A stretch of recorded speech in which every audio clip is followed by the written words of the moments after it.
Greetings, everyone. Welcome to my YouTube channel, Anime Octopus. Today's fanfiction topic is: what if Naruko pretended to be weak? Disclaimer: the content on this channel is for entertainment and discussion purposes only. I do not own any of the anime footage used in my videos. All rights and credits belong to their respective creators and copyright holders. Now, let us begin.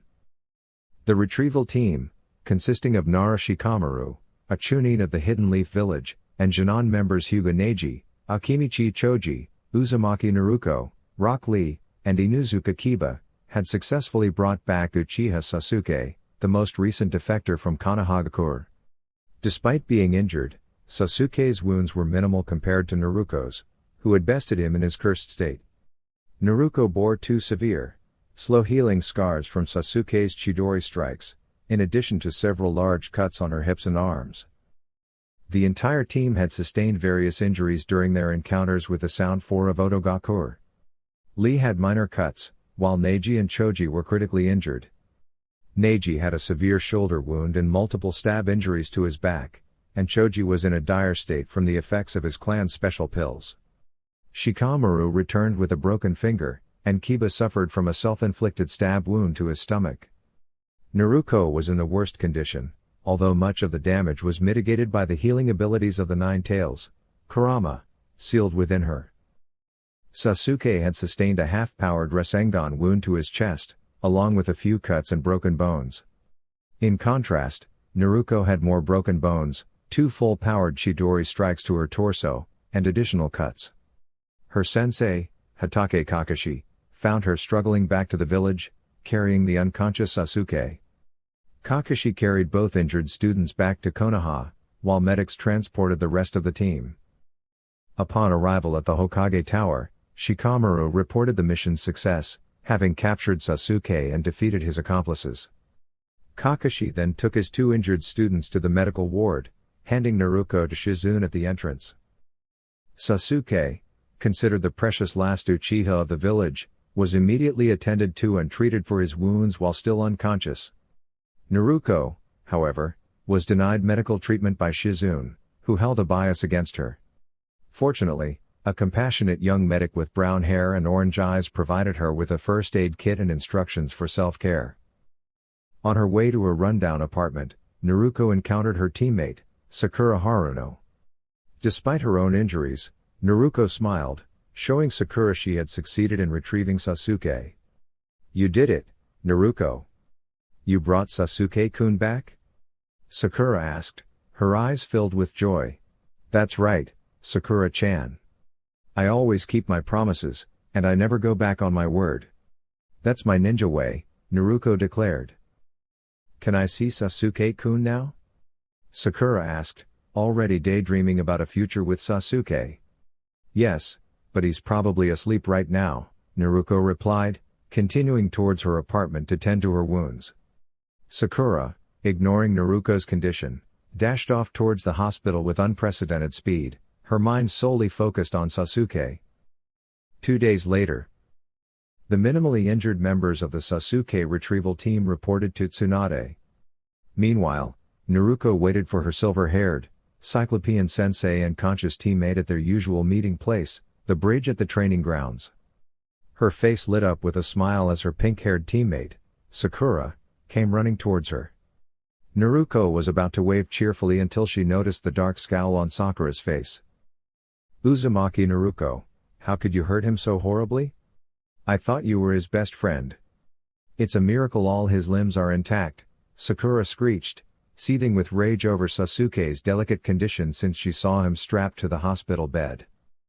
"But, Sakura-chan, he hurt me in the fight too," Naruko began, attempting to show Sakura her own injuries. "Never call me that again.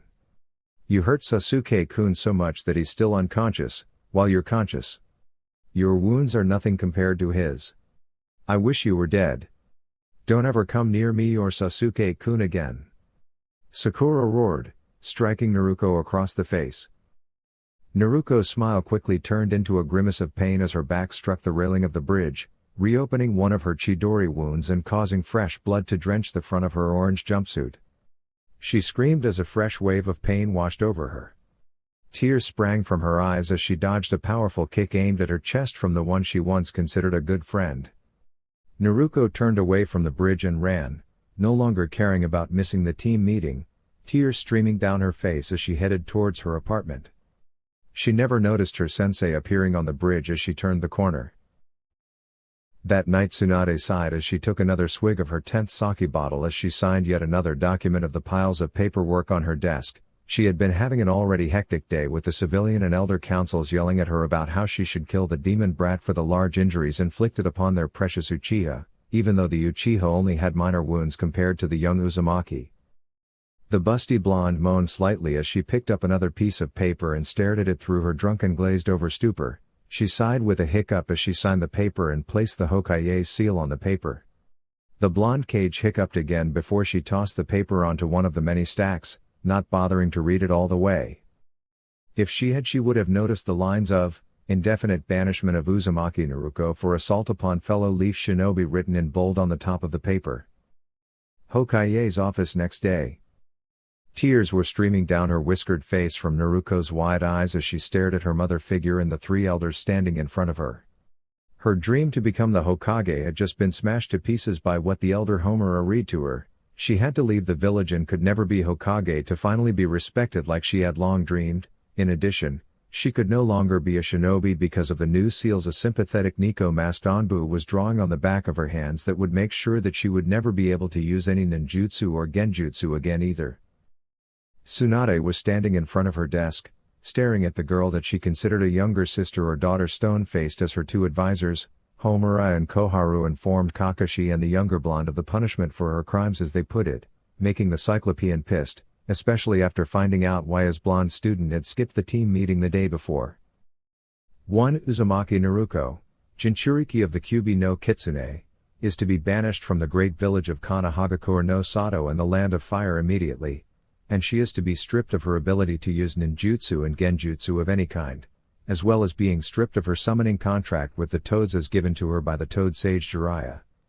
She will leave the village tomorrow morning at the first signs of the rising sun, where we'll announce her banishment to the rest of his village.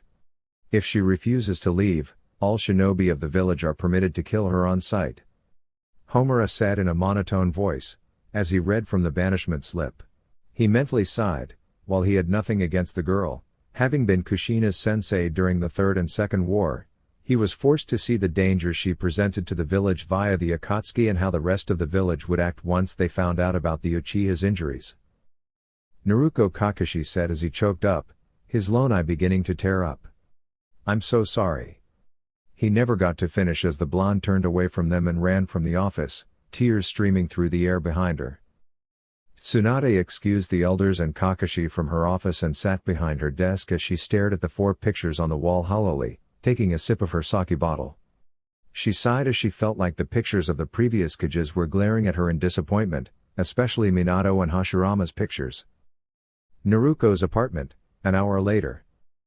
Naruko just finished packing what few belongings she owned in her small, run-down apartment and decided to begin heading to the gates of the village, when suddenly Konohamaru and his small gang knocked excitedly on her ex-apartment's door, prompting the young depressed girl to open the dent-riddled door. "Hey Ane-san!" Konohamaru yelled, having finally escaped Irika's boring lectures for the day with Moegi and Udon. "Wanna come play ninja with us?" "Sorry Kono-chan, but I have to tell you something important." Naruko replied with a sad tone that caught the immediate attention of her 3 little cohorts in the crime known as pranks. "What is it, boss?" Konohamaru asked in slight concern as he looked at his older sister figure, finally noticing the sadness etched into her usually joy-filled face. I've been banished from the village for the injuries Sasuke was brought back in. I can't come back after tomorrow morning." Naruto stuttered as she tried to keep her tears from falling anew. "What? I'll friggin' kill whoever did this." Konohamaru roared in absolute anger that made the angry form of his late grandfather, the Sandaime, look tame, scaring a few civilians that were walking along the road. Moegi and Udon both wore an expression of inconceivable rage at the news they had just been told, especially to find out that it had been their respective grandparent to issue the banishment. "Calm down Kono-chan. Naruko said softly as she placed her hand on her surrogate brother's shoulder. Calm down? How can you expect me to be anywhere near calm? You just got banished from the village by those retards on the council and that old bitch of a hag, Nei-san. Konohamaru yelled as he looked set to murder every civilian on the council for banishing one of the only family members he had left besides Asuma and Kurenai. Yes, he knew about the two. He lived in the same damn house as them after all, and they were hardly quiet in their nightly activities. It's because there is nothing I can do about any of it, Kono-chan. Besides, I guess I already saw this coming. Naruko said, confusing her little friends.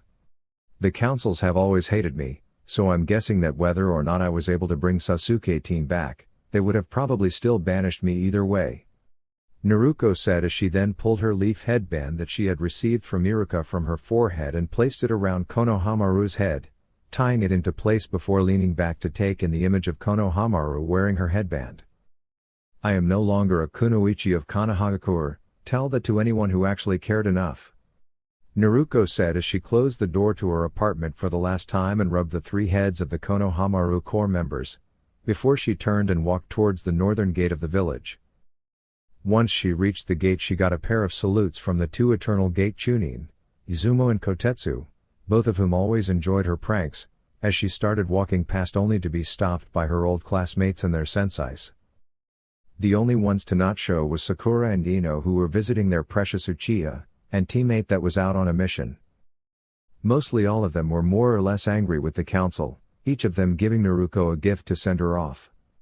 Kakashi, the only member of her own squad to show up, was first. He gave her the Hiraishin kunai that the Yondaime had given him when he had become a jounin, along with a few kenjutsu scrolls that he got from the Nikko Onbu so she could learn to defend herself without the use of ninjutsu or genjutsu, though she never had any skill with the latter. Then it was Team 10's turn. Asuma gave her a slip of paper saying that it would help her join any shinobi temple she came across if she wished to become one of the many shinobi monks. Shikamaru gave her the customary gist of how he was going to carve the troublesome members of the council a new one, and Choji gave her several bags of his favorite Akimichi-made potato chips along with several scrolls full of soda from his parents' restaurant in a storage scroll. Team 9 was the last of the group to see her off, and they noticed the obvious absence of Sakura and Ino, both only caring about their Uchiha crush. Sakura and Ino were both in a pissed-off fit about Sasuke's injuries, and Sasuke was still unconscious from their fight at the valley. This farce by the councils is a most unyouthful piece of trash. Their flames of youth have been severely dampened, so we shall now train 4 times harder than before so that our own flames of youth shall become a blazing volcano in your honor, young Uzumaki. Guy declared as he took his nice guy stance, light glistening from his pure white teeth. Oh, Guy-sensei! Lee yelled, fire blazing in his eyes that made everyone back away as they tried to hide from what they knew was coming. Lee! Guy-sensei! Lee! Guy-sensei! Lee! Guy-sensei! Avert your eyes! Neji screamed. Everyone covered their eyes in a panic as the two spandex wearers came together in a manly hug that had the indestructible beach genjutsu spring up behind them to blind all viewers in the way of the youth. Naruko heard a thud and everyone turned to look at Kakashi, who was spazzing on the ground from being too late to turn away, foam somehow appearing over his mouth through the mask. Naruko-san, I was able to defy the path that fate set for me thanks to the fight I had with you, and you are a great person that does not deserve any of the crap the councils are making you put up with. I will miss you, my friend. Neji said as he held out his bandaged hand to grasp Naruko's own. I may not have known you for long, but I just want you to know that I will miss you along with everyone else. Tenten said with a smirk as she hugged Naruko. Also, don't worry about those fangirl bitches, I have a good punishment for people who abandon their comrades. The bun-haired girl whispered into Naruko's ear, sending shivers of fear up her spine as Tenten pulled back to reveal her face covered halfway in shadow and her eyes glowing a demonic red that she had only seen on Kyuubi.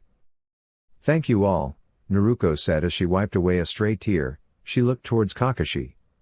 Kakashi-san, could you please tell Anko Nizan and Iruka-sensei that I said goodbye? I know Iruka-sensei is in class and Anko Nizan is on a mission. The silver-haired man nodded as he hugged the young blonde before she turned and walked out the gate of Konoha to start her new life, not looking back at the place that had once been her home. The hospital the next morning. Sakura sighed dreamily as she watched the unconscious figure of her crush lay on his hospital bed. Ino had to leave the night before due to having to get up early for something that Asuma said was hard training. Sakura smirked as she went to get some water. That just leaves Sasuke-kun all to me when he wakes up. The hormonal Pink Kit's thoughts of seducing the lone Uchiha were interrupted as she heard a low moan coming from the bed behind her. She turned to see Sasuke slowly sitting up to look around the white hospital room. "What the hell happened and why am I in the hospital?" Sasuke asked, groaning as he held his aching head. Sakura was at her crush's side in an instant, somehow making it look like she used a pink version of the famed Hiraishin. "That no-name whore, Naruko Ama, got banished for attacking you, Sasuke-kun, because she hurt you so badly. Don't worry, my Sasuke-kun, I'm here for you." Sakura shouted in joy as she imagined the black-haired boy taking her in his hospital bed in thanks for her services. "What the? Naruko was banished?" Sasuke thought, his onyx eyes widening in surprise as he sat straight up in his bed. "What the hell is going on? I need to find Kakashi-sensei. He might know what is going on. So maybe we can go out together on a date so I can help you heal from your traumatic experience, Sasuke-kun?" Sakura asked as she saw him moving to get up, thinking that he was going to take her into his arms. Yes. Now that Naruko's not disrupting my plans with her ugly figure and posturing, Sasuke will finally be mine. Inner Sakura yelled happily. "Shut the fuck up, Haruno. All of you idiots just ruined any attempts I might make at reconciliation." Sasuke snarled as he jumped out the window, leaving a hurt and confused Sakura sitting in her chair at the edge of his empty bed. While he went in search of his awol silver-haired sensei. 6 years later. It has been a long 6 years since the attempted defection of Sasuke Uchiha from Konohagakure no Sato to Orochimaru, one most notorious living international criminals, and his forced return after a large-scale fight with Naruko Uzumaki that tore apart the Valley of the End and caused his blonde Kunoichi teammate to be banished by the biased civilian and elders council of Konoha. In an even bigger stunt of idiocy than what Tsunade performed with the banishment by being drunk, she also somehow managed to remove the Sandaime Hokage's law that banned the knowledge of the Kyuubi being sealed inside Naruko from being learned by the younger populace. Tsunade remembered going to the girl's apartment on the end date they had scheduled for her departure to apologize for what she had done, convincing herself after 20 sake bottles, only to find an empty building and the green crystal necklace given to the younger blonde by herself when Naruko had brought the alcoholic back to the village to serve as the Godime Hokage sitting on the floor. Tsunade was then devastated when Jiraiya returned to the village, only for him to storm out in rage to search for his missing student, not even looking back until he returned 4 years after. Though when he did, he and Sasuke trashed the council chambers in rage when Danzo and a few civilian council members told them to forget about the demon and they tried to order Jiraiya to train Sasuke, both of whom were more than happy to tell the council members to go fuck themselves. News of Naruko's leaving the village the day before she would be officially banished had caused many on the civilian part of the council and Konoha to cause a fuss. They had wanted to make a spectacle out of the girl and ridicule her in front of the whole village when she was to be officially banished. Although the other members that had ensured Naruko would be banished did not care, as long as the girl was gone, they did not care how or when she left. Now all of the younger generations knew that the hyperactive blonde was the container of the Kyuubi no Kitsune. This bit of news received a large mixed response among the younger generation. Many decided to follow their parents' path and viewed the blonde prankster as the Kyuubi incarnate. Others, who had at least gotten to know Naruko in some way, did not share the older generation's view of the Shun girl and saw her as a good friend. The news released by Tsunade dropping the Third's Law, of course, had the biggest effect on the members of the now Konoha 11. Upon hearing the news, Neji said that he respected his blonde friend even more for what she did for him in the exams, for the burden that she carried was one far heavier than the one any of the branch family Hyuga carried, and he understood a small amount of the pain that Naruko went through with the burden of having to carry a seal. When Hinata heard the truth about her blonde friend, she had cried hard since she wouldn't be able to help her. Of course, in her weakened state the Hyuga elders poisoned her mind into saying that Naruko was only her friend to gain control over the Hyuga clan. She managed to resist for a short while, until they finally broke her, making her a worthy heir, much to the disapproval of Hiashi and Kurenai. Shino himself stated that he had a newfound form of respect for his former classmate, considering the burden she carried her entire life. Shino and his clan knew all too well what it felt like due to them becoming living hives for the bugs they used. Even with the news of Naruko being a Jinchuriki, the opinion of their friend to most of the other members of the Konoha 11 did not change. They all considered her their friend. The same was said by Konohamaru Core, the young academy student still on the path that Naruko was their complete official boss. When Lee had heard about Naruko's condition, he had quickly joined Sakura in hating the blonde just so that he could be on the good side of his pink-haired crush, that is, until he was forced to read about the art of sealing by Tenten and Neji. He then started shouting about how Naruko's flames of youth were a great volcano to be able to contain such a burden like the Kyuubi in her body, and that he had been unyouthful to doubt his fellow deadlast. He even started running around Konoha on his hands, yelling that he would work even harder now just so that his own flames of youth would never dim again and so he could match Naruko's own inferno of youth. The only members of the Konoha 12 that had anything bad to say about Naruko were Ino, Kiba, much to his mother Tsume's disappointment, Hinata and Sakura. They had taken the view of believing that Naruko was a demon, though the two fangirls were put out a bit by their crush, Sasuke, when he rebuked them harshly. Kiba believed that the demon had cheated in the preliminaries, costing him his chance at being a Chunin and ruining his non-existent reputation as an alpha.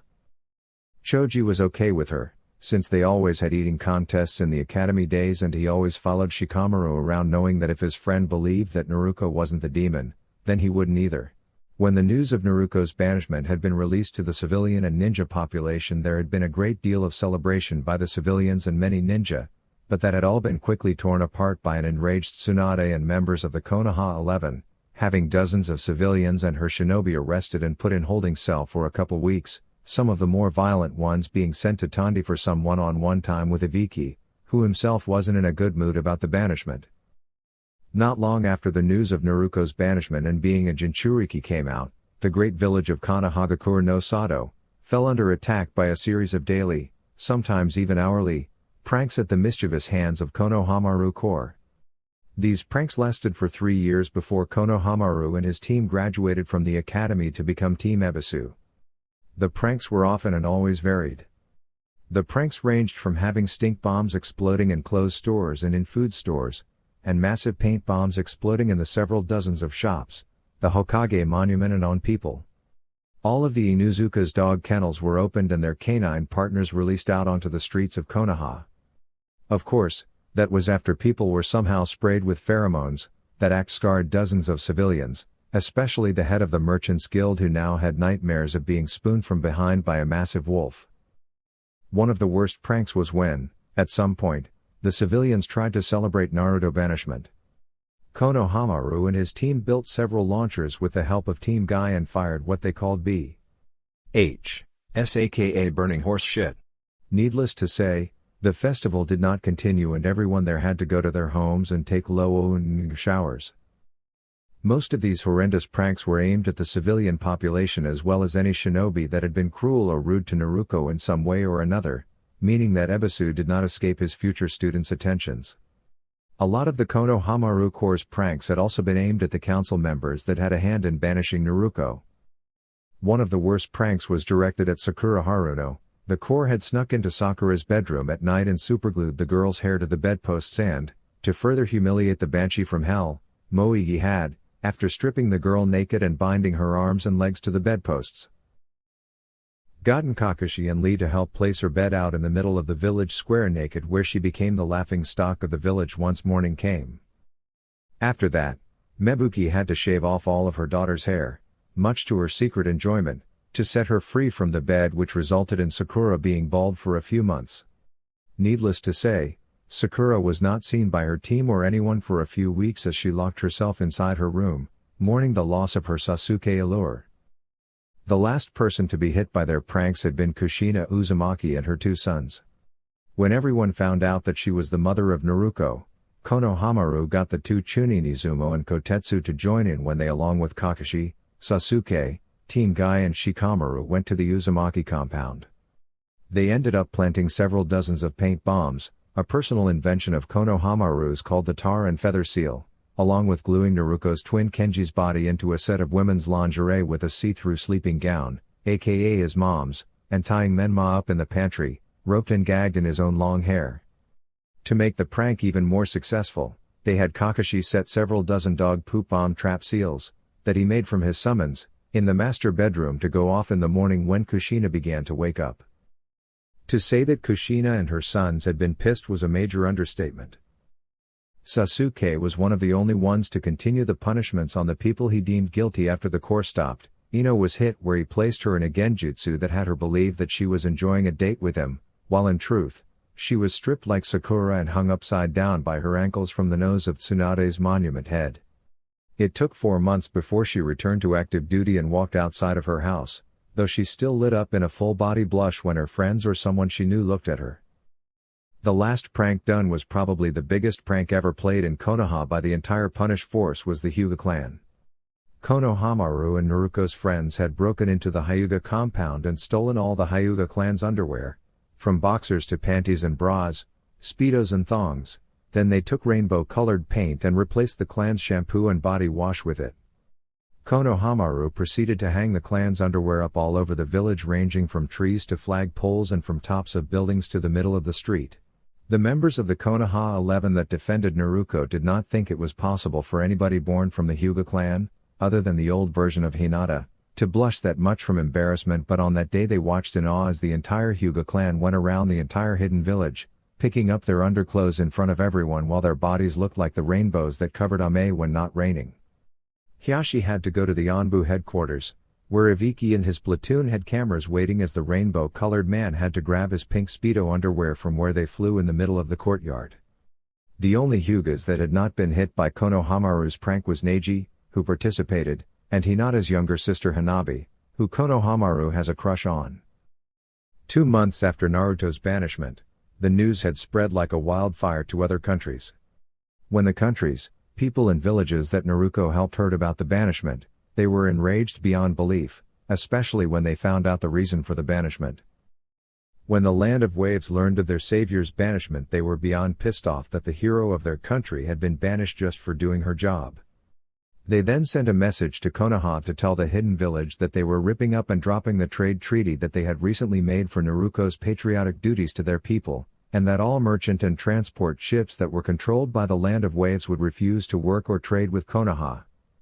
Also, any and all missions that the Land of Waves would have originally given to the village hidden in leaves would now be given to Suna and Taki. What was worse was when Gato was killed, the people of Wave took over the Gato Shipping Company, giving them major control over the elemental sea trading industry. Konoha had sent several peace offerings to try and reopen negotiations with the prosperous island nation. Unfortunately, each and every one of the groups were kicked out as soon as they arrived and their offerings spat upon. The last one was even given a message from the new daimyo of Wave, Tazuna, who told them that if any leaf ninja or citizen of Konoha set foot in the Land of Waves, they will be sent back in a body bag or coffin. This warning got the desired effect from the hidden village and they had stopped trying, especially after one of Tazuna's samurai sent a knee agent from Danzo back in a matchbox. That of course caused Danzo to lose favor with many council members and the daimyo of the Land of Fire. The next country to act was the newly named Land of Spring. When Koyuki had heard about what had happened, she had been beyond angry or pissed with the Leaf Village. She went to Konoha escorted by a legion of 300 samurai and the Guardian 12 that she borrowed from the Fire Daimyo, who was not pleased that all of the treaties were being dropped and demanded a meeting with the Hokage. She yelled at the council in Konoha for their biased banishment of her nation's heroine, even going so far as to punch Sakura in the face when she badmouthed Naruko, breaking the girl's nose, and annulling the alliance and the technology trade treaty with Konoha, as well as annulling all other trade agreements with them. The council tried to persuade the young daimyo from annulling both the alliances with her country and village and annulling the trade agreements, but she would not budge, even slapping the head of the merchants guild when he tried to get fresh with her. Koyuki soon after left the village, not wanting to stay any longer in the disgraced hidden village. After Koyuki's tirade, Shibuki the Cage of Takigakura arrived in the village with a full squad of his newly trained jounin and his new fiancée Fu, the Nanabi Jinchuriki, demanding a meeting with the Hokage. Shibuki had been greatly angered by what Konoha had done simply because Naruko was the Kyubi Jinchuriki, especially since his fiancée was the Nanabe Jinchuriki. He had become disgusted at the way they had treated a good friend of his, especially one that had taught him how to be a real leader for his people, not to mention that Naruko saved his people from the rogue Takijonin Suine and his followers. Shibuki then informed the busty Hokage that he and the villagers of Takigakure had agreed to annul their long-standing alliance between their villages since they wanted no part of a place that would banish a great hero for doing the job asked of them, just like they had done to the White Fang and Naruko. 2 years after Naruko's banishment, Gaara, the Jinchuriki of the Ichibi, became the newest Kazekage. He, like the other former allies, also tore apart the treaty between Konoha and Suna, only keeping the treaty between the two villages where both sides would help each other in a time of war, but only if it affected both villages. Suna even gained all of the standing missions from the Land of Waves, Spring, and their own daimyo. One of the last ones to come had been Michiru, the king of the Land of Moon. He pulled every single bit of funding that he had placed in Konoha after Naruko and Team 7 had helped him liberate his nation from an usurper, and started sending his missions to Suna and even Kumo. He told the squirming counselors that begged for him not to, since the king's money had been lining their pockets, that if they wanted his funding back for their village, they had to unbanish Naruko, get on their knees before her and beg her forgiveness while kissing the ground she walked on like she was a goddess reborn. Though meeting that request was hard to do, due to after Naruko had been banished she had just vanished, making even the Akatsuki baffled at this turn of events. Land of Waves. Now, after the heroic deeds of Naruko Uzumaki 7 years ago, the Land of Waves prospered greatly under the freedom they acquired after the death of the shipping tyrant Gado by the hands of Zabuza the demon hidden in the mist and the young girl named Naruko Uzumaki. Hoping to talk about a better trade agreement since the one they had with Konoha fell to pieces after the banishment of Naruko, the new Land of Fire daimyo requested that Tazuna, the new daimyo of Wave after the death of their previous leader at the hands of Gado, come to the Land of Fire capital so that they could draw up a trade and alliance treaty with a small prosperous nation. To which the famed bridge builder agreed so as to meet another country leader. It is tradition that every daimyo of the elemental nations is accompanied by their own personal select guards, most from the guardian monks of their nation's shinobi temples, such as the renowned guardian shinobi 12 in the Land of Fire, or their own land samurai. And to the bafflement of the new fire daimyo, the Wave daimyo had chosen a single, young female bodyguard for this job, who he sought out from her current living place in the ruined Land of Whirlpools for this assignment shortly after he had received the message from his fellow daimyo, no longer trusting any of the people from Konoha after the betrayal of his nation's heroine. The guard he had requested agreed to accompany the old bridge builder turned daimyo to the meeting. A blonde-haired woman with blue eyes and 3 whisker-like marks on each cheek, wearing a purple and silver armor, sighed quietly as she shifted to her other foot to keep the blood moving as she waited outside the office of her old friend, waiting to start the journey that would lead into the area around where she was banished. She had a silver hair ornament piece attached to her left golden bang. Beneath the breastplate covering her torso was a dark blue, short-sleeved shirt that was cut off at the midriff and had an orange swirl-shaped patch in the middle of the breast of the shirt, made of highly breathable fabric, and a pair of black biker shorts. She wore armored boots, on her hands were light purple fingerless gloves, and she wore a long sword across the back of her waist, that was held to her body by a pink and purple sash, that was made from strong chakra-conductive steel and laced with various seals that made it possible to channel her chakra and elements into the blade. "I thank you for coming to guard my super self once again, Uzumaki Dono," Tazuna said as he opened the door to his office, letting the captain of his guard and the head of their fishing company out to leave. Snapping the armored woman from her bored thoughts. The old man now wore a formal men's kimono that was an artistry of 3 shades of yellow and blue, describing the liberation of the Land of Waves, and his wavy, gray hair had been smoothed back by the man's daughter before the meeting, a large change compared to the baggy old pants, yellow rope belt and sleeveless work shirt he used to wear. When the man's brown eyes met her oceanic orbs, Tazuna gave the woman standing in front of him a grandfatherly smile. "As you were probably filled in by Tsunami, the Fire Daimyo wishes to discuss a trade and alliance treaty with me, so we'll be traveling to his estate in the Land of Fire capital Keishi," the man told his nation's savior, getting a stiff nod from her. "I know you aren't comfortable in the Land of Fire, but will you go with me and Tsunami at least to the daimyo's castle? After that, I can ask Kazekage Gaara to spare some of his shinobi for the escort back." Naruko looked up at the man with a slight smile. Of course Tazuna Gigi, I would do anything for my real family, she said as Tazuna smiled and patted her armored back. Then the two of them left the man's office to go find the man's wayward daughter and grandson before they had to leave in the morning. Land of Fire, 20 miles from Keishi.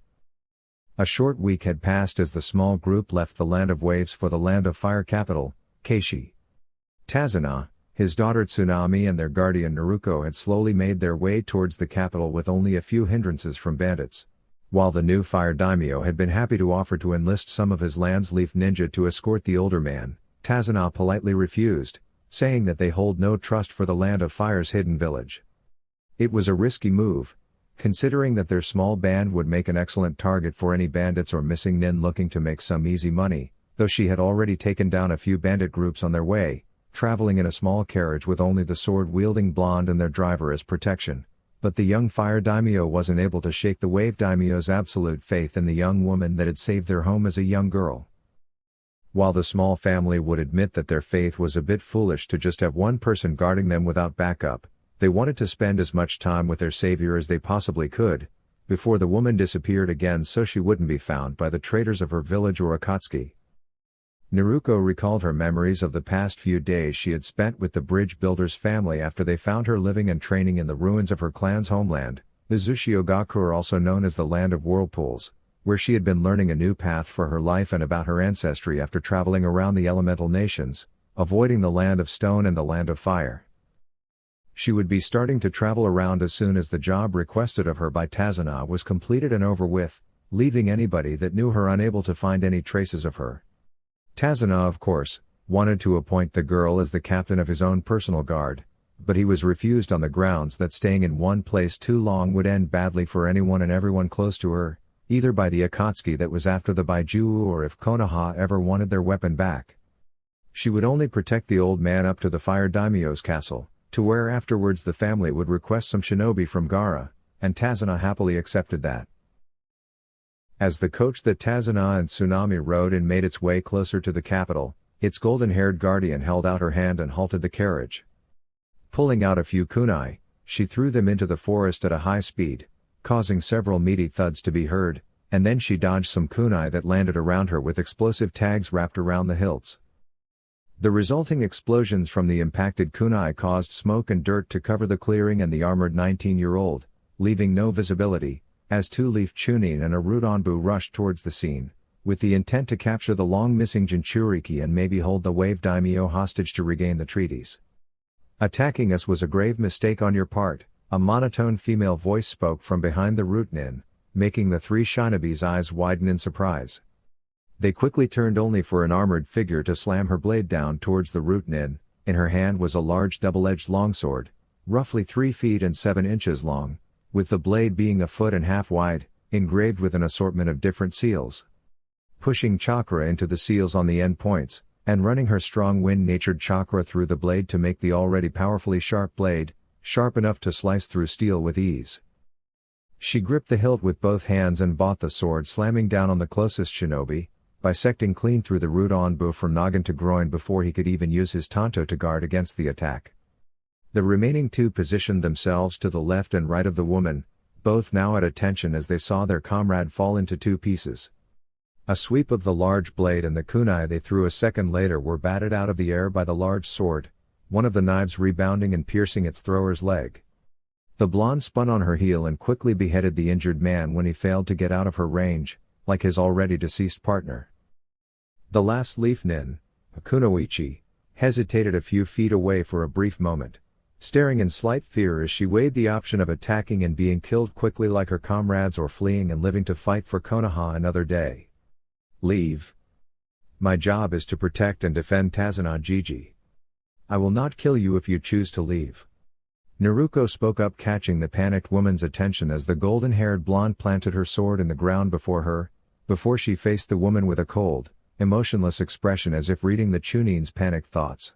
The woman, who turned out to only be 4 years younger than the 19-year-old Jinchuriki, swallowed deeply and decided to take the obviously more powerful shinobi's mercy and flee, fully ready to ask the council and her other comrades the questions of why she was told that the girl they were calling a demon would spare her life. In a tree, 19 feet away from the clearing. A tall Konoha jounin with spiky silver hair that seemed to defy gravity was standing on a tree branch watching what had been happening.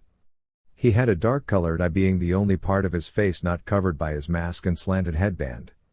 He wore his Konoha Hittite over his left eye that has a small vertical scar running down it and is replaced by an implanted Sharingan eye.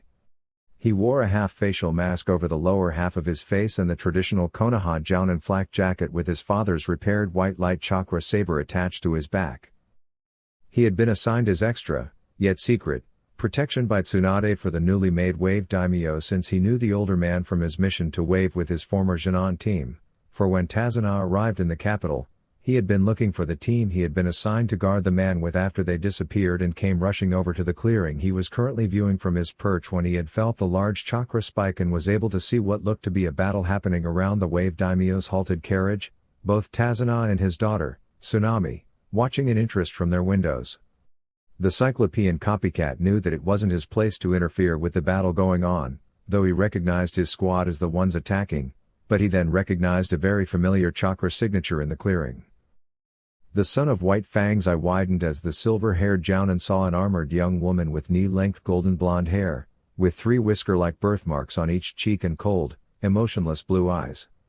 While the face was older and different than before, the jounin had no doubt that they belonged to that of somebody he once knew. A former Konoha kunoichi who had been banished years ago due to the prejudice of certain council members and the drunken foolishness of a certain kage of the village. Naruko Uzumaki, the missing Jinchuriki of the Kyubi no Kitsune, only daughter and secret heiress of the late Yondaime Hokage, Minato Namikaze and the red-hot-blooded habanero, Kushina Uzumaki. Banished for crippling the last loyal Uchiha that tried to turn traitor for Konoha's most notorious missing nin, Orochimaru. As Kakashi watched his wayward student tear apart the team he had come with, killing 2 of them, he could not help but think of all the things that happened in the past 6 years. So much had happened and so much had changed over the short period of time, and it all started when the Konoha Council had banished a certain blonde kunoichi. Kakashi-san. Naruko called, causing the masked man's heart to skip a beat as his visible eye widened at being caught by the girl that wasn't even looking in his direction. He hadn't noticed that the battle was over and the kunoichi of their group had run away. While you have my respect for being a slight sensei to me, you can try to suppress your chakra and scent all you want, but I can still smell you and I am a sensor-type ninja. I'm telling you right now, if you attempt to attack me or capture me for being in the land of fire while doing my job, I will make sure that you and anyone else that tries to attack us will regret it greatly, just like this team that already attacked me. Kakashi sighed seeing that he had no choice and he jumped down from the tree he had been standing on, landing before the girl and met his former student's cold gaze head-on. Tsunade-sama repealed your banishment 3 years ago, Naruko-san. Everyone has been searching for you since you left. The silver-haired man said as he tried to make his former kunoichi student come peacefully. I'm not going back to a place full of assholes and traitors that are willing to stab you in the back just for doing your job and following orders again, just like me and your father. Naruko stated plainly, no emotion entering her voice, before turning her back on the man that was once her sensei as he flinched at his father being mentioned and slammed her sword back into its sheath on her back. Tell that haggardy old fart that I'm never returning to that piece of trash village after what she and my so-called allies did. That village deserves to be burned to the ground for betraying the ideals of the Shodaime and Nidaime. No wonder Itachi left to be a missing nin. Kakashi kept his mask-covered mouth shut and lowered his head sadly. Kakashi watched in self-loathing as his former student motioned for the carriage driver to continue onwards, not even looking back at her Cyclopean ex-sensei. The message was very clear from where he could see the blonde's back and swaying hair. Kakashi sighed as he watched the small group continue onward towards the capital and slowly gathered up the remains of the Root Ninja and Chunin, then made his way back to Konoha. He sighed as he looked around at the clearing. It would be roughly a full day's worth of running at his top speed to reach the hidden village, and by then he knew that Naruko would have crossed any of the borders out of the Land of Fire. At least they had an idea of who to ask on her whereabouts now, though he highly doubted the Wave Daimyo or his family and the people of their small island nation would even talk to a leaf shinobi, much less let them in the borders. Keishi, Daimyo's palace steps, an hour later. Naruko hugged Tazuna and Tsunami as they bade her goodbye, the fire daimyo waiting patiently on his palace steps for his guest to finish. "Be careful, Naruko-chan," Tsunami said as she hugged the armored girl tightly, knowing that they probably wouldn't see their hero for a while. "Of course Tsunami Obayasan," Naruko said as she moved back with a smile. "If I can evade them for 6 years, I am sure that I can outrun them again." She waved to her surrogate family one more time as they walked towards the fire daimyo, before she turned and walked towards the city gates. Giving a respectful nod to the coach driver as he started contacting Suna to get some shinobi as a guard. She stopped several times to grab some food supplies from the many shops in the city's marketplace. "Welp," Naruko thought as she stood at the city gates, checking over her food and item scrolls, before she straightened her sword on the back of her waist. "Time to get moving. If I put in extra speed, I will be out of the land of fire and into the land of rivers by nightfall." The blonde former kunoichi ran through the gate, leaving the fire capital behind in a burst of speed, speeding off into the forest surrounding the city. "I had better meet up with the others as well and see how Renji and Shaolin are doing."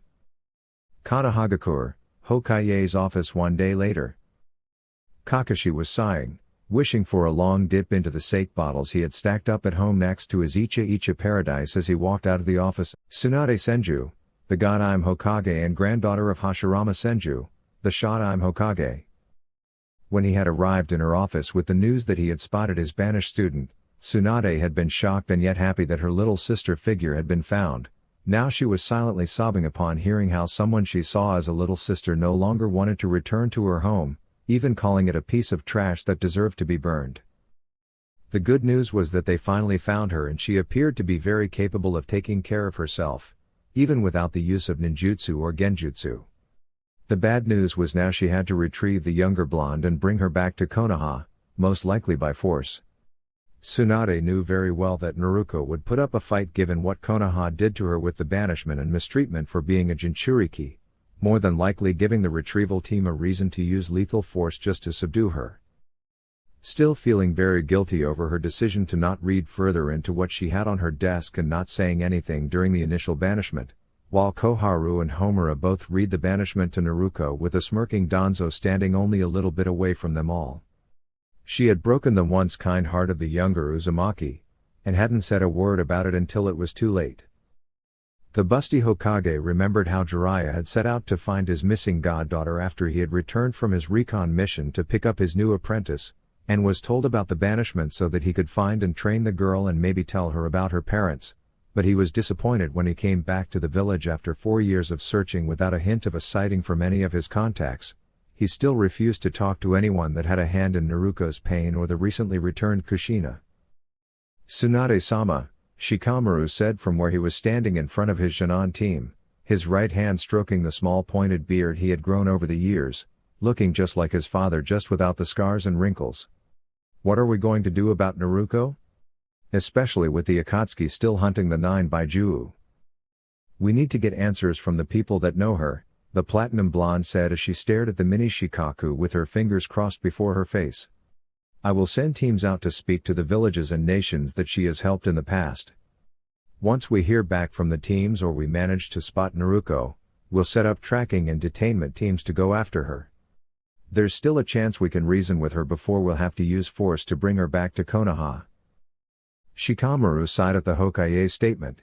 He still remembered the tantrum he had thrown that surprised everyone when they had banished Naruko just because she was a Jinchuriki. He then worked harder than ever, dropping his lazy antics, so that he could help the others fix the mistake their elders had performed. Even helping Sasuke, who was trying to atone for his sin in the matter, to set up dozens of strategies that they could use to get their lost friend back. The 19-year-old Nara heir hated that some of his and the blonde's friends had condemned her once they had found out about her tenant from the council and elders the day after Naruko had left. Then there was the current red-haired problem that had showed up in Konoha with her 2 sons 4 years ago. Shikamaru and Sasuke had both blown up on the woman, along with a few of the clan heads, the Hokage and some Anbu that had known her in their youth when they found out that she was Naruko's mother. In my opinion, they shouldn't have even let that bitch through the gates, much less give her a clan seat on the council. Shikamaru thought. Sasuke and I have created a few strategies that could help with retrieving Naruko without a fight or any bloodshed, Though having Kushina around in the village or on the retrieval squad like she has requested isn't going to help our case, especially when Naruko finds out about her and her reason for abandoning her. Shikamaru said as he stared lazily at the Senju. Tsunade nodded at his words. She had gone on a berserker rage once the redhead she had seen as a surrogate daughter showed up in Konoha with Naruko's twin, Kenji, and her youngest child, Menma, and had given her reason for leaving Naruko to the mercies of the villagers. It had taken an entire third of the Anbu force and Kakashi with Shikaku to stop her from destroying Konoha while she tried to kill the redhead. Right now Kushina was trying her best to be allowed on the retrieval team that would bring her daughter back to Konoha, though most of the clan heads were still against her even being allowed near the girl. The civilians themselves were also trying to derail the situation, but for a different reason, so that they could keep the demon away from Konoha. Tsunade sighed as she raised a hand to dismiss the Jounin. Tell me when all of the Konoha 12 and the Konohamaru Corps are back from their respective missions so that we don't have to repeat the plan. Shikamaru nodded. While his respect for the woman had fallen when she signed the banishment of his friend, it had slowly been coming back for her efforts. It just would never be like it used to. The Nara heir quickly ushered his almost asleep Shinon team from the room and dismissed them so he could meet up with Sasuke and Choji to make more plans on how to get their old friend back. Konoha, week later. Tsunade was not very happy right now. She needed to know where Naruko was, but the Wave Daimyo nor any of the younger blonde's friends outside the village were exactly being helpful to Konoha at the moment. The response from Tazuna was written in an angry tone, making the message clear to the Sannin. Who I decide to hire for my protection is none of Konoha's business, especially after your shinobi attacked us on the way to Keishi. Not sincerely yours, Tazuna. She didn't blame him at all for his anger, especially after Kakashi had shown her the root Anbu's body and the dead Chunin, along with the dead shinobi that Naruko had killed before the initial fight, the last person of their team having shown up 5 hours after the Jounin. Still, she had sent one of her Anbu to wave in the surrounding area on the off chance that the younger Uzumaki was there, to warn her of the impending danger from Akatsuki and hopefully bring her back. Preferably by choice rather than force, though she doubted her Anbu could with the way Naruko had effortlessly killed the root and Chunin earlier. She was slamming her head against the desk after getting a fuck you only response from Koyuki, when the team's Kakashi, Yui, Guy and Asuma walked in with Team Ebisu, Anko and Iruka shortly following them. Jiraiya, she already knew, was standing in the office at the window with Shizune by her desk. All of you have been summoned here because the time has come to retrieve Naruko Uzumaki and bring her back to Konoha. Now, this is an S-class secret, only to be shared with this group and others of my choosing. You have all been chosen to work as a retrieval team for Naruko and will be working on different contacts that we have in the elemental nations, ranging from hidden villages to bars until we have found her and we can mobilize as a full group to bring her back. As much as I wish for it differently, you are authorized to use force if negotiations fail, as she has stated that she isn't willingly going to come back to. In her words, I will never return to that piece of trash village after what the Hokage and my so-called allies did. That village deserves to be burned to the ground for betraying the ideals of the Shodaime and Nidaime. Tsunade decided it was wise to leave out the part about Itachi, despite having shown Sasuke the truth behind the massacre. So, we really are going after her then? Kakashi muttered with a sparkle of hope appearing in his visible eye after spending the last week being completely drunk and being comforted by his eternal rival and Anko. After all this time. Sasuke closed his eyes in a feeling of relief. We've finally found her. But can you honestly blame her for not wanting to return? No, I can't, Tsunade said in a downtrodden voice that got the attention of everyone. But, with the Akatsuki looking like it is beginning to move again, it is a danger to her and all Jinchuriki out in the world.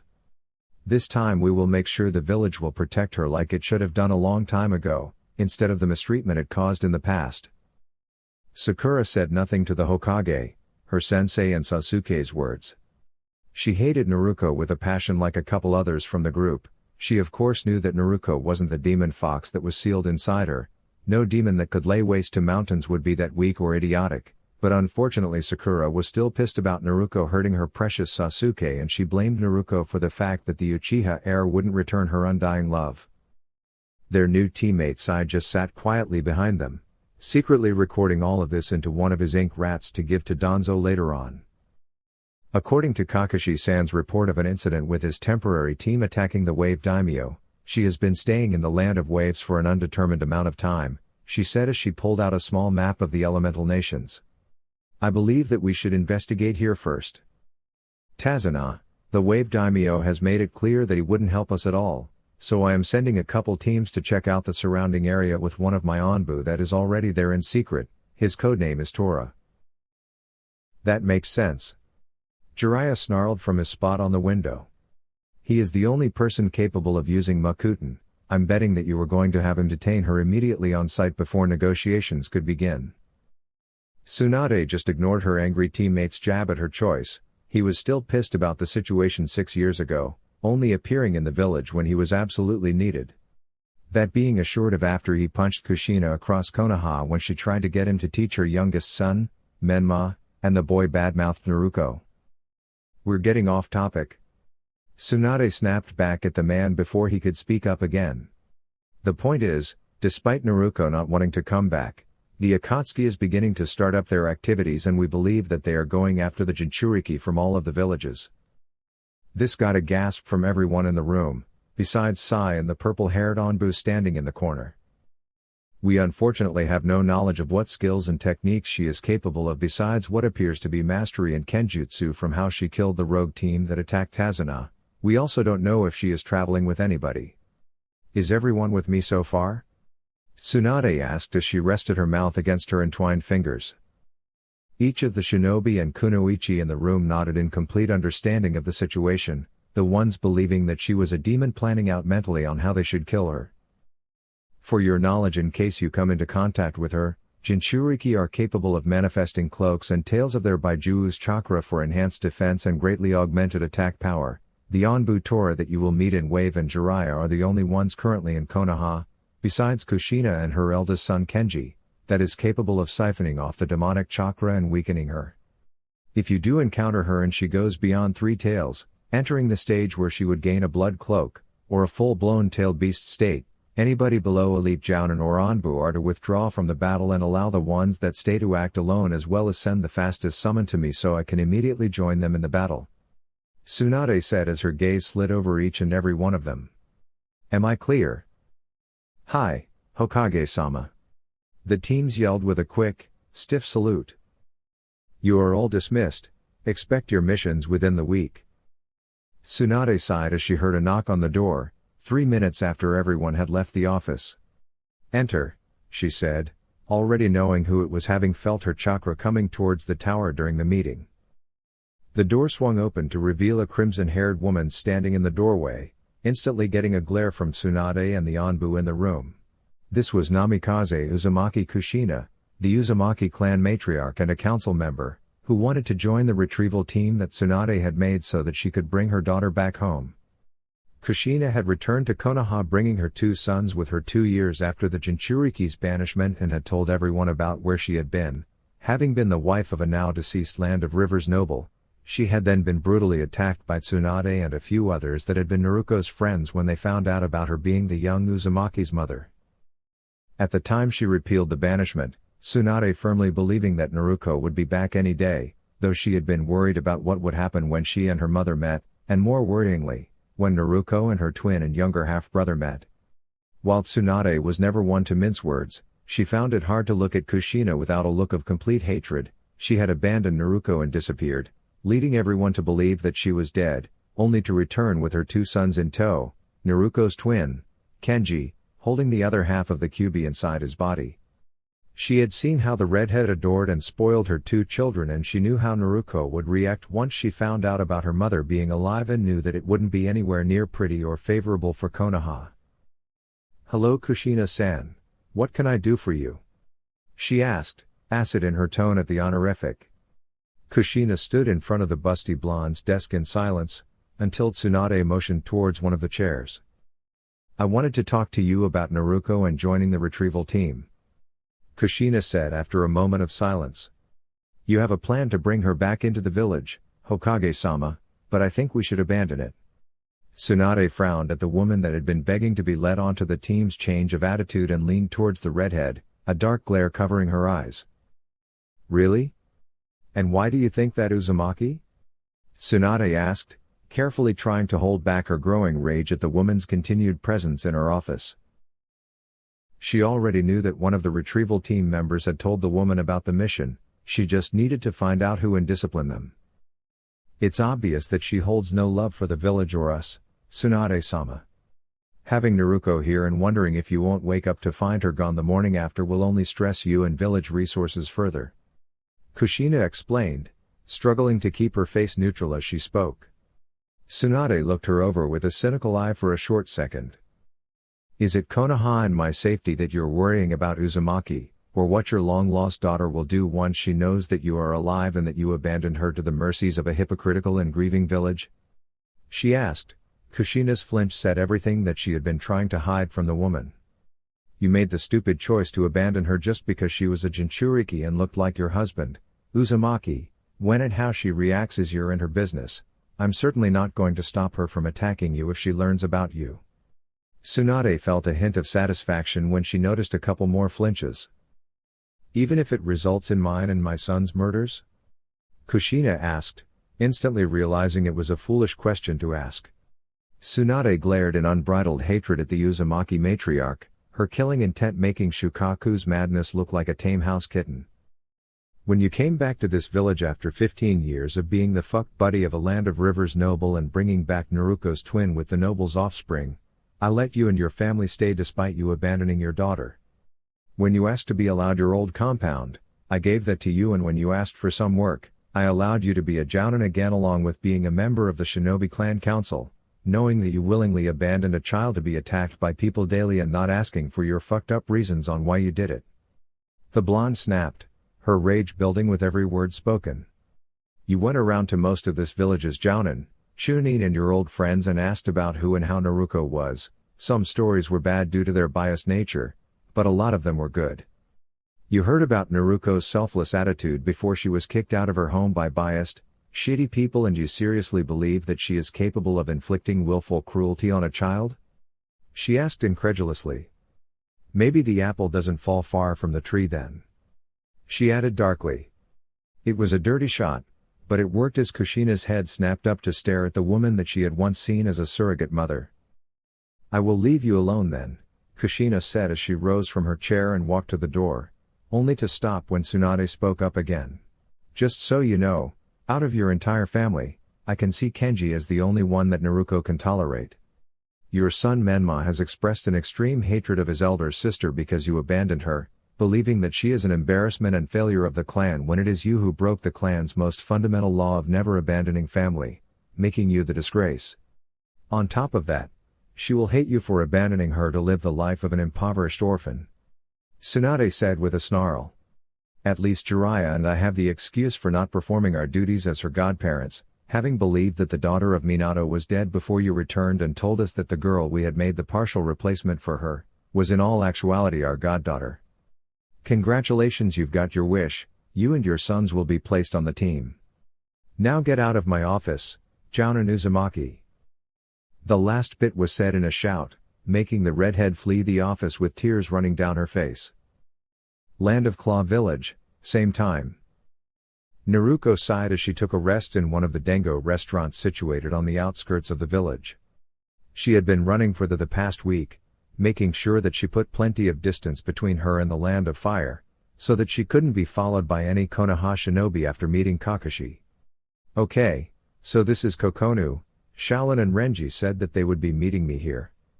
The blonde swordwoman thought as she took a bite of the tasty dengo she ordered. Naruko was so occupied with savoring the taste of the dumplings on her tongue and staring off in thought, that she never noticed a red blur rocketing towards her and colliding into her side, throwing her off the bench and onto the ground. Naruko groaned. What hit em? She began thinking, only to hear a familiar voice shouting as someone hugged her. Naruko-sama. Naruko-sama. Hello, Shaolin-chan. Naruko said as she stood up, pulling the hyperactive girl off of her torso. Once everything settled down, Naruko looked over to see two people standing before her. Hello, Shaolin-chan, Renji-san. Renji nodded in silence as he groaned at the sight of Naruko's new favorite food of dango. Renji had brown eyes, with brown hair framing his face that stretched down to the base of his neck while sticking up slightly on the top of his head, and he has a slender build showing that he isn't much of a person for taijutsu. He was wearing a dark blue cape and what appeared to be a scholar's travel robe with a short breastplate and shoulder armor. At his hip was a scroll that held his signature bow staff and his ninjutsu scrolls. Unlike Naruko, he is a natural at ninjutsu, mostly due to his past of being one of Orochimaru's former experiments before Naruko had rescued him from one of the snake's many labs. The traitorous Sannin having implanted a pair of Mangekyo Sharingan eyes into the boy, before sealing excess chakra from the 4th, 6th and 3rd Baiju into his body in an attempt to make his own Jinchuriki weapon, which in turn caused Renji to go berserk, destroying the countryside until Naruko managed to stop him. Shaolin on the other hand had silver hair that reached down to her knees and tan/gray eyes that seemed to peer into one's heart. She was wearing a female style of black and red female samurai armor with a pink yukata beneath the breastplate, and she bore 2 katanas on both hips, showing her to be learning the 4-sword style created by famed samurai of the Land of Iron, Enkidu Mizuhashi. Shaolin had been saved by Naruko 2 years into the blonde's exile from a group of bandits led by 3 B-rank missing nin that had slaughtered her family and village before her eyes. Afterwards, Naruko adopted Shaolin as her surrogate daughter after the girl wouldn't stop clinging to her. Unfortunately for the blonde, in reality, Shaolin saw Naruko as a goddess in human form and constantly referred to the blonde as Naruko-sama, much to Naruko's displeasure. She also hated Konoha and anyone related to it with a passion for causing pain to her goddess. "It's been a while, Naruko-san," Renji said with a smirk as he quickly hid the dango that Naruko and Shaolin crushed during their fall, so as to not incur the wrath of his blonde friend for the destruction of one of the food of the gods, which so far consisted of ramen, dango and a curry made in the land of rivers known as the Curry of Life.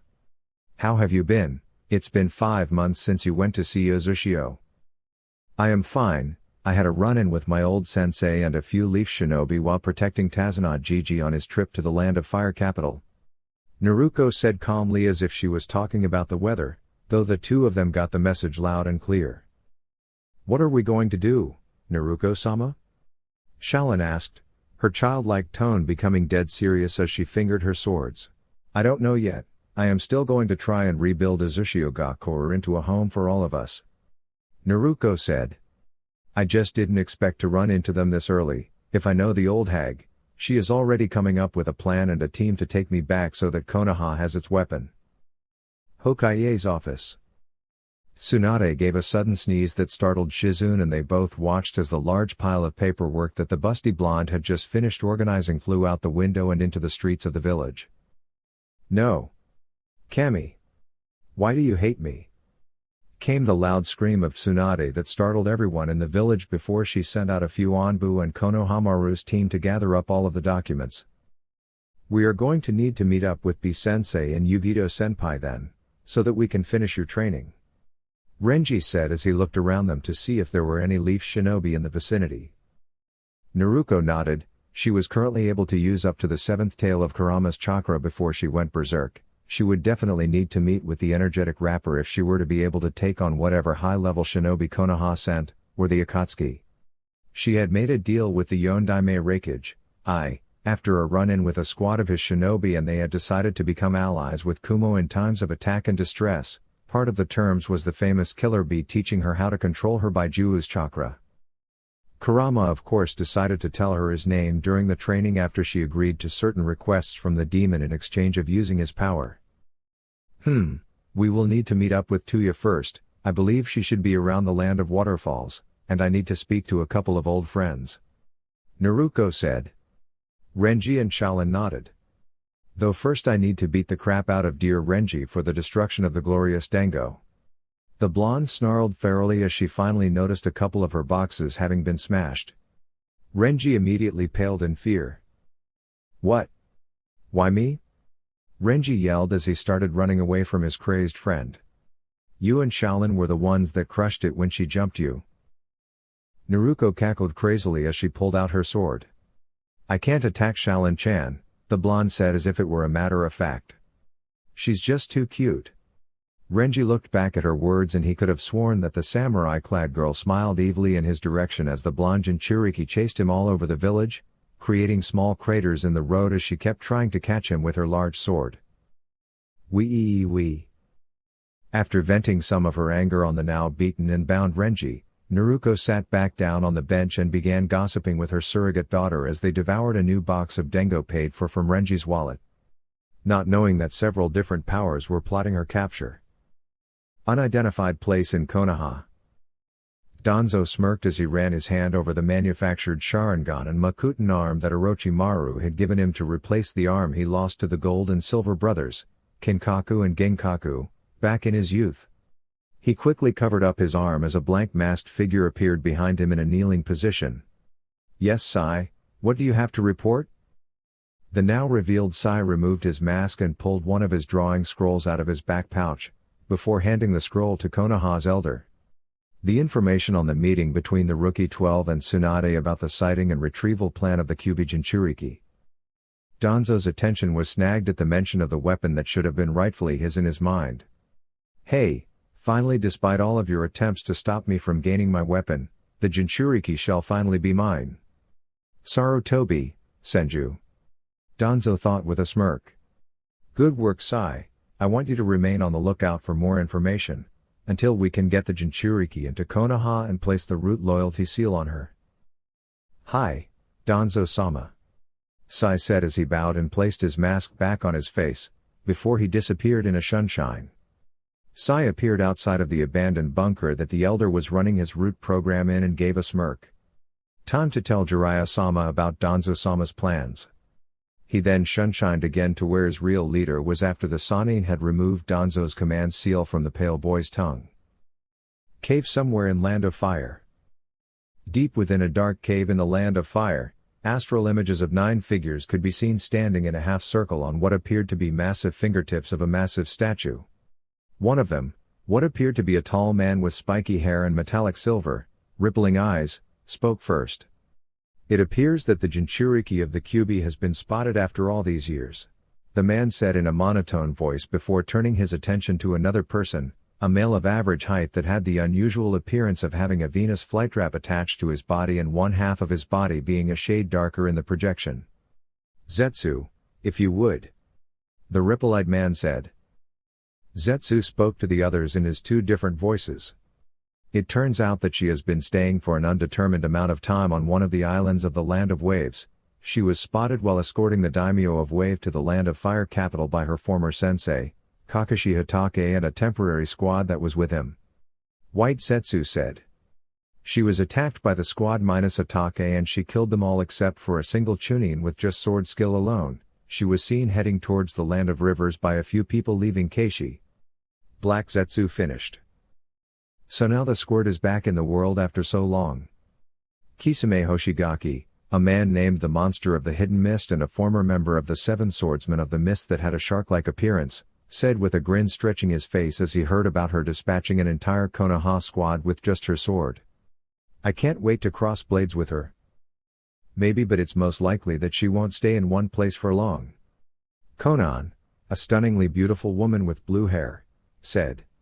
According to Zetsu, the Jinchuriki was seen by Hatake and a Konoha Chunin that survived and they most likely reported it to the Hokage. Meaning they will be sending a team to retrieve her when they find her again. It seems that she'll be a challenge to take down. Hidan, the occultist of Akatsuki, said with a feral smirk covering his face. Surprisingly enough, his partner Kakuzu, the Akatsuki's banker, agreed with him until he spoke again. She will make a great sacrifice for Lord Jashin. Perhaps we should ignore her for now. Sasori, a man-made legend for his mastery over Suna's puppets technique, suggested from inside his puppet Hiruko. While this is the first sighting we have had of the girl for over 6 years, we do not know what the Kyuubi Jinchuriki's full abilities are at the moment. Going after her unprepared would be unwise. Pain nodded in agreement with the man-turned-puppet, though he was confident he could handle the girl any time the need arised. Agreed. Besides, we need to seal the Kyuubi last anyway. The Ichibi is in Suna, as you already know. The Nibi has only been leaving Kumo when she is training or takes missions, so there will be an opening the next time she takes a mission. The Sanbi is still missing in action. The Inbi we have found out is living in a log cabin on the border of the Land of Stone. The Gobi is still evading any spy networks and is currently missing in action. The Rakubi was last seen traveling around Demon Country with a female from the Tsushigumo clan a few months ago, but they have been laying low. The Nanabi is currently in Takigakure living with her new husband Shibuki and child, though she does take missions, so we can wait for the next time she leaves the village. But she's also gained more control over her Baiju. The Hichibi Jinchuriki we should also avoid until we have more members to fight him, because he is rumored has full control over the Hichibi and its power. Both sides of Zetsu said. I see, Pain said before looking at the rest of the members of Akatsuki. Well, first I want Kakuzu to work on where we could find the Sanbi. Datara, you and Sasori will go to capture the Ichibi Jinchuriki, since your skills will be useful with the Jinchuriki being in the village most of the time as their god. I'm Kazekage. The rogue Suna puppeteer and the Iwa bomber nodded, while Kakuzu just grunted as he mentally counted the money he would get on his next bounty. Pain continued soon after. It is doubtful that the Hichibi will stray very far from Kumo, being the brother of the Reikage. So we'll ignore him along with the missing Gobi and the Kyubi for the time being, which leaves us the Nibi and Yunbi. The demon cat is assigned to Hidan, while the Yunbi will be taken by Kisame due to his water jutsus being able to cancel the Yunbi's lava. What will I be doing, Leader-sama? White Zetsu asked as his other half calmly watched the proceedings to inform Toby later on. You will continue to survey the Kyubi Jinchuriki so we can get a better grasp of her abilities. Pain said before eventually ending the meeting, and one by one the images faded away as he and Konan returned to Ame while the others went about their jobs. Land of Waterfall. Within the center of the village known as Takigakure, where the leader's tower was, Takigakure's leader, Shibuki, was currently in his office. Normally, like almost every day, the young village leader would always be sitting behind his desk doing the bane of any type of leader, paperwork. Today, fortunately for the young man, Shibuki managed to finish up early and was now spending time by sitting on the couch of his office next to his once again pregnant wife, Fu the Nanabi Jinchuriki, who was already holding a 1.5-year-old infant, and reading a picture book to the sleeping infant and his soon-to-be-born sister. The infant was a little boy and was almost an exact replica of the young leader, except the babe had inherited his mother's mint green hair and orange pupilless eyes, already making him a hit among the kunoichi of the village. The baby, wearing a light brown sleeping suit, was snoring lightly with its little chest going up and down, while the man's green-haired bride held him with love and affection in her once cold eyes.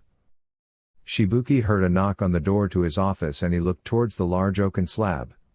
He had told all of Taki's shinobi not to bother him while he was with his family. Who is it? I told everyone not to disturb me. The door opened and revealed a blonde-haired 19-year-old girl, one Naruko Uzumaki, who just gave a smirk to her old friend. So you don't have time for little old me? She got starts from Fu and Shibuki as the village leader put down his book and helped his wife stand. Well, we weren't really expecting you to be popping by for a visit, especially with Konoha acting up after your stunt in the Land of Fire. Fu told her fellow Jinchuriki in a mock-scolding tone. She had read the letter her husband received from Tsunade about her fellow Jinchuriki's reappearance. Naruko just smiled cockily in her friend's scolding. She and Fu always had slight competitions when they met up. Then the blonde looked down at the green-haired baby in Fu's arms, who had woken up from all the movement and was staring back at the blonde with a curious look in his orange eyes and a chubby finger poking into his nose. Hi Chome-chan, how have you been? Naruko asked with a sweet tone as she poked her godson's stomach. Fu and Shibuki had decided to name the blonde their children's godmother after all she had done for Taki and saving Fu from an Akatsuki member that had tried to kidnap the pregnant Jinchuriki 2 years ago. The baby only gurgled happily before stretching his other arm out towards his mother and father, his eyelids becoming heavy once again as he succumbed to the blessed sleep. Hey, Shaolin-chan is going to be all over the little one when she and Renji finish checking into the hotel? Naruko said as Fu placed the baby into its crib. She had named her child after her tailed beast, the Nanabi, after learning the Lucky Seven's real name in a show of trust. So if I might ask, what is the reason for your appearance? Shibuki asked as he had one of his guards put everything in his office back in place while he sealed up Chome's toys and books into a scroll he kept on his hip. We've been getting messengers from Konoha almost daily due to you resurfacing, Heck, Lady Tsunade is supposed to be coming here herself in a week to talk about reforming the treaty. Naruko shrugged and followed the husband and wife out of their office. Well, if you're going home then I might as well follow you. I have to meet up with Tuya-chan soon in Kakarot village that is close to here. B and Yugito said they would meet me there as well, so I decided to drop by since you guys were on the way. Naruko said as she listened to Fu about how the pregnancy was going and the green-haired Jinchuriki's teasing about her blonde friend still being a virgin, getting a blush from the young woman. Shibuki raised an eyebrow at that before narrowing his eyes, understanding the hidden message, having gotten better as a ninja to protect his people better after the incident with the hero's water. So you were gathering the team? It was not a question. Naruko shrugged as she took chome from Fu and tickled the giggling baby's gut. Yeah, I figured it would be better to pick everyone up and going to meet Killer B and Yugito instead of just waiting for the egotistical bastards from Konoha and Akatsuki to give up searching for me. Shibuki said nothing at first as they exited the building and headed back towards the young leader's house. While jumping along the rooftops, Shibuki looked back at Naruko as he carried his pregnant wife in his arms. You know, you could always accept my, Koyuki, Gaara or Michiru's offer of giving you asylum, saying that you're staying here under my protection. Heck, why haven't the other nations or villages that you've saved done the same thing? The Taki leader said. Naruko shrugged her armored shoulders. Well, for one, I told them that I don't want to be a burden to my friends, and two, giving me asylum would cause too much political problems with Konoha and most likely Fire Country if I accepted yours or any of the others' offers. Naruto answered. Shibuki gave the blonde before him a questionable look, then blinked in a bored tone and spoke again as he deadpanned, "Since when has any of that stopped you?" Naruko gave a cheeky smirk to the comment from her old friend. True, but I didn't have people precious to me back then, plus I wasn't banished for doing my job and still had a home. Shibuki and Fu snorted as they guided the blonde to their home at the base of the massive tree, sending one of their few Jounin-level shinobi to collect Renji and Shaolin later. 3 days later, Land of Waterfalls, Team 7. Team 7, consisting of 2 Jounin, an Anbu and a Chunin, had recently made it into the Land of Waterfalls yesterday evening, and after camping out in a cave with a warm fire courtesy of Sasuke to avoid the nighttime cold, the team had continued on its way towards Taki, carrying the new treaty for the 2 villages. Their second objective once the treaty was delivered was to confirm whether or not Naruko Uzumaki was or had been staying in or around Taki, since the Makuten using Anbu Tora hadn't found a trace of her in Wave for the past 2 weeks, meaning she had long since moved on or never returned after escorting Tazuna to Keishi. They were to try and convince the missing blonde to return with them to Konoha for safety against whatever the Akatsuki was planning to do with the Jinchuriki and their Baijuu. Team Asuma was currently going towards Suna in their search, and Team Kurenai was sent to check out the land of spring/snow, while Team Guy was tasked with finishing an accidental A-rank mission that a team of newly made Jonin had stumbled upon. Turns out Tazuna isn't the only one that could lie about mission parameters, and Team Konohamaru, the 3 Jonin refused to name their team after the closet pervert, was currently carrying the new treaty for the Land of Lightning. Hopefully none of the recovery teams would have to resort to using force to make their objectives possible. Tsunade sent Team 7 to Taki because they were possibly the only team that Naruko would trust, slightly forgetting about the report of the injuries Sakura had inflicted on Naruko when she learned of Sasuke's condition, something the Uchiha heir was still angry about, and the fact that the Uchiha had shoved a Chidori into her chest. But as explained by an angry Jiraiya, force might open right as they met her, due to the history that this team had with Naruko Uzumaki, who was originally a member of it. Kakashi Hatake, who was the Jounin sensei when they started as Jonin, was ashamed of himself for not trying to be a better teacher to his team and having only concentrated solely on his Uchiha student in the beginning. That tidbit had caused him to lose the respect he had from his fellow Jounin, along with Tsunade and Jiraiya, when the Godime called Kakashi to give a progress report of how his team had been before Naruko left. For the past 6 years he has been doing everything he could to fix his mistakes. Sasuke was hoping for redemption like his depressed sensei, and being able to right the wrongs he caused his former teammate on his part that caused Naruko's banishment and injuries. He was ashamed of what his clan had become, forcing his older brother Itachi to kill them, and while he understood why his brother did it when he was told by Tsunade, much to the Danzo and the elders' ire, Sasuke intended to bring Itachi back to the village just like he planned to do with Naruko. though he knew that trying to get the blonde kunoichi to return to a village that treated her like trash when she protected them for so long wasn't going to be easy. Sakura of course has changed very little over the past 6 years, the only improvement being mainly only her skills. She still held a large amount of hatred for her former teammate, even practicing her bukietsu skills in secret with a mannequin shaped as the missing Jinchuriki. The fourth and final member who was serving as Naruko's replacement on their team so they could have the complete 4-man squad, Sai didn't have an opinion on what he thought of Naruko. The pale boy didn't know the hyperactive blonde personally before she left. Kakashi Teiko, I feel my ink birds returning. The Onbu said to the team leader, a man many an Onbu, be it rude or normal, had a lot of respect for. Everyone stopped when Sai announced the news and turned to look at him. Kakashi had their teammates send several of his ink creatures ahead to scout the land around Taki in case Naruko was nearby.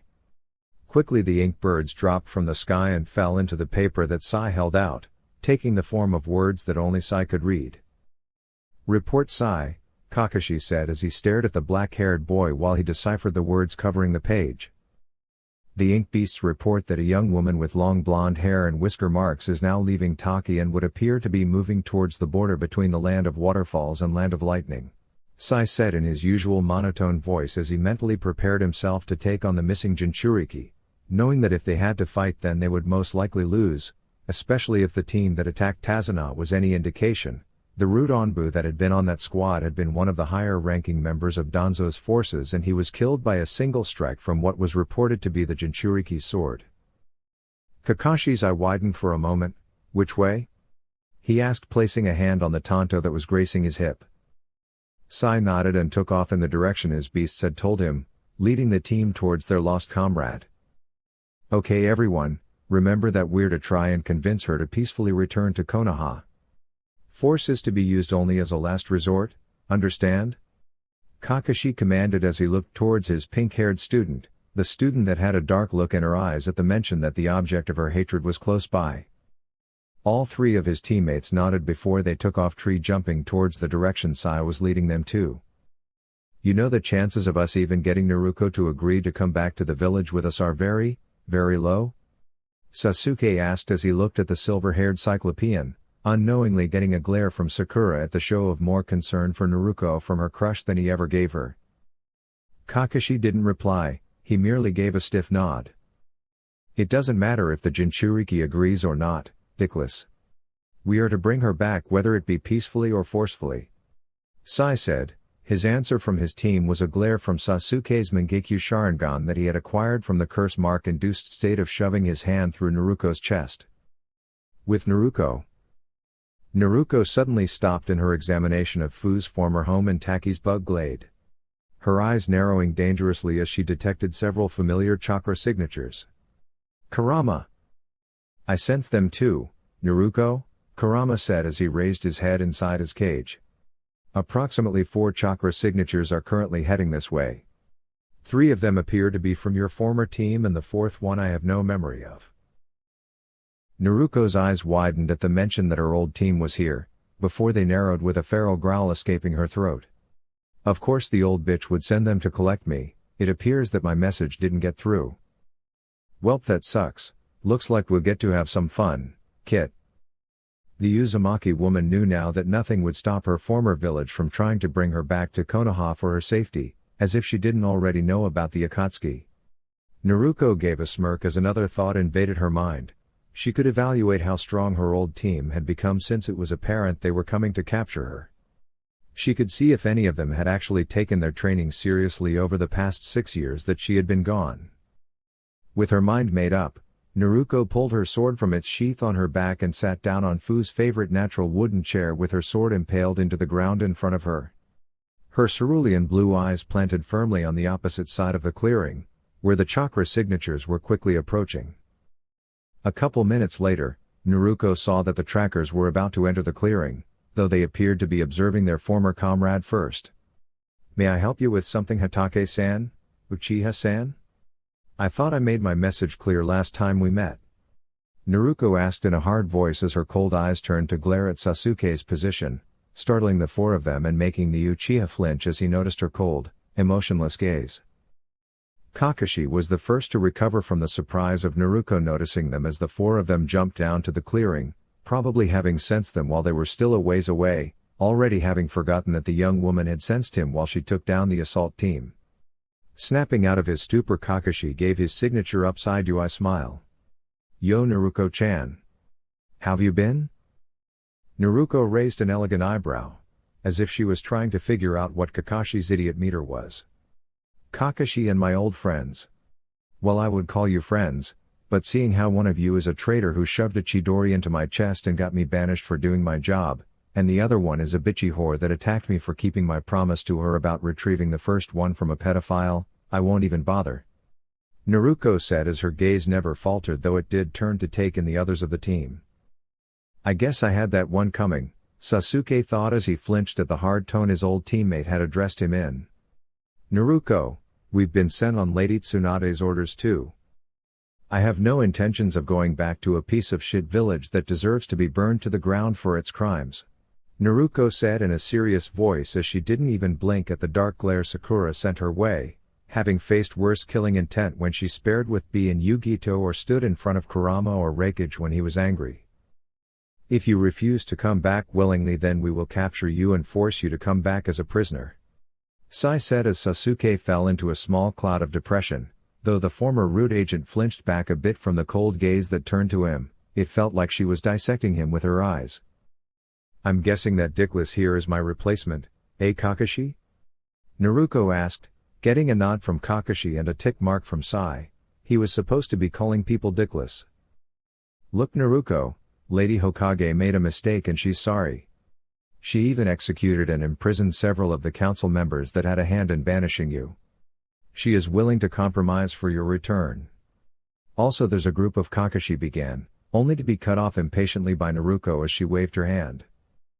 "S-class missing nin called the Akatsuki, who are after me and all of the other Jinchuriki for the Baiju we hold," Naruko said in a monotone voice, surprising Team 7 about her knowledge. "I already know about them from my sources and I've been doing a wonderful job of staying off of their radar until you idiots decided to reveal me, plus the fact that I've already killed one of their members, though of course they don't know that it was me. I am giving you one chance to go away and never bother me again, traitors," Naruko said as she interrupted Sakura, who was about to talk, unknown to them, sending out a discreet pulse of chakra to warn her comrades about what was happening. "Or I'll use more extreme methods that will most likely end up with you as crippled and unfit to continue your careers or in the ground. Your choice." Kakashi sighed at his ex-student's tone. This was not going the way they had planned. "I guess there really isn't anything we can do to convince you to return home with us," Sasuke said, as he closed his eyes before snapping them open again to reveal his Sharingan. "No, there isn't, Uchiha," the Jinchuriki finished as she stood and pulled her sword from the ground with her eyes closed. "You idiots closed that door a long time ago." Before they could react, Naruko leaned forward with her sword in her hand angled away from her body and she disappeared, uprooting the stone behind her much to her team's surprise. She was in between Sakura and Sasuke in an instant, swinging her sword from the side to hopefully remove the pink cat's upper half. Sai moved between the two of them just in time to save Sakura from having her stomach ripped open, sacrificing his tanto, which snapped after a couple seconds under the large sword, and the two Konoha ninja were thrown back from the blast of wind that was distilled behind the force of the attack, scaring the rest of the squad at the show that she wasn't even using any nature manipulation, just pure strength. Kakashi was the first to recover from his shock about her speed, having performed a backflip, and he landed on the ground before he rushed forward to place himself between his students and his former student. Sasuke moved to join his sensei while Sai and Sakura were sent crashing into the large tree behind where the pink cat had been standing, snapping the tree in half before they fell to the ground. "So I guess negotiation just flew out the window," Sasuke commented as he pulled his chokudo from its sheath on his back. "We don't even know the full extent of her abilities yet, so we need to take things carefully, Kakashi-sensei." "What makes you think that I'll even give you the time needed to react to my attack?" Naruko asked, focusing fire chakra onto the edge of her blade. With that said, true to her word, Naruko launched towards the two Sharingan users swinging her superheated chakra metal sword. Fortunately for the two-leaf shinobi, Kakashi's previous experience from the last war and being a veteran shinobi came in handy as he quickly grabbed Sasuke's collar and jumped back while performing one-handed signs. Water style, water encampment wall. The silver-haired man shouted and water burst from the leaves on the ground, cooling down the sword and sending up a burst of steam, though it appeared that the defense jutsu didn't stop his ex-student's sword from slicing through the front of his jounin flak jacket, ruining the scrolls in his vest pouches as he jumped back. Once he recovered from his tree-hugging experience, Sai quickly drew several ink birds on his scroll to ambush Naruko while his pink-haired teammate charged towards Naruko with a large boulder in her hand. Using the small amount of chakra-enhanced strength that Tsunade had taught her, though the Sannin hadn't taught her how to complete it, meaning the Haruno could only use small bursts, nowhere near the Hokage's level. Watching as Kakashi dodged, Sakura threw the boulder towards Naruko just as her strength ran out. In response, Naruko merely sliced the large stone in half, unimpressed. She had seen Tsunade and even Shizune do far better. Sakura used the brief moment that the rock obscured Naruko's vision to jump forward, preparing to deliver a strong punch to the girl's face to knock her former comrade out or kill her. But instead of getting the bloody results of the latter that she hoped for, Sakura was shocked to see Naruko merely blocking her punch with the flat of her sword, not moving an inch while the earth behind the Jinchuriki was destroyed from the force of the punch. "You are useless even after all these years," Naruko remarked with a smirk at the shocked look on the young woman's face, before she raised her own gloved hand, clenching it into a fist. "I watched Tsunade when she made her strength, and that little tap was a far cry from hers, only about the force behind her pointer finger." Everyone's eyes widened as they saw her fist glow in a golden aura. "Let me show you how it is done, Haruno." With that said, Naruko flung the girl back into a tree with the flick of her sword before slamming her glowing fist into the ground, causing the Leaf team to lose their balance as the entire area around the 19-year-old buckled and heaved in a miniature earthquake that had large stones flying up. As she stood to relax watching her former team getting the shit beaten out of them, Naruko felt several shadows form above her. Looking up as the blonde saw the Sai on the ground turn to ink, she saw the Anbu on a large bird of ink with two more same-sized ones next to it. Naruko stood still as she noticed the explosive tags and moved her sword to her side as she pushed some fire chakra into the edge of her sword as the birds got closer. Suddenly, in a swift movement that surprised Sai, she swung her sword up and around, unleashing a flying blade of fire. Art of the Burning Sword, Taimatsu. Taking advantage of Naruko's current attention of admiring her attack that destroyed Sai's birds in a blaze of fire that caused the tags to explode in the air and forcing Sai to fall to the trees, burnt and twitching. Sasuke charged forward in an attempt to paralyze her with a shock of his lightning chakra as he formed a smaller non-lethal version of Kakashi's Chidori. Kakashi himself ran forward with his Tanto to distract Naruko long enough for his strongest student to work his magic. But none of them expected what appeared to be chakra chains, the same ones Naruko's neglectful mother could use, flying from her armored back and wrapping around Kakashi and Sasuke, with both of them losing their grips on their weapons. Naruko, with a devious smirk on her face, began swinging them around like toys, much to Kakashi's discomfort, remembering this happening when he was first introduced to Kushina by his late sensei and he had challenged her.